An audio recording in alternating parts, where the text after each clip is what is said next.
Hi food lovers, ఈ రోజు అయితే మనం ఫ్రూట్ సలాడ్ చేసుకోబోతున్నాం ఫ్రెండ్స్. ముందుగా స్టవ్ ఆన్ చేసి ప్యాన్ పెట్టుకోండి ఫ్రెండ్స్. అందులో అయితే 1/2 లీటర్ పాలను పోసుకోండి.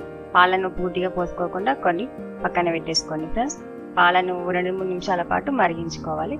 పాలు మరిగేలోపు ఒక బౌల్ తీసుకోండి ఫ్రెండ్స్. అందులో 2 టేబుల్ స్పూన్ల కస్టర్డ్ పౌడర్ వేసుకొని మనం మిగిలించిన పాలను కూడా వేసుకొని ఇలా చిక్కగా వచ్చే వరకు కలుపుకోవాలి ఫ్రెండ్స్. ఇలా ఒకసారి మళ్ళీ కలుపుకొని పాలలో వేసేసుకోండి. 2 నిమిషాల పాటు ఉడికించుకోవాలి పాలని.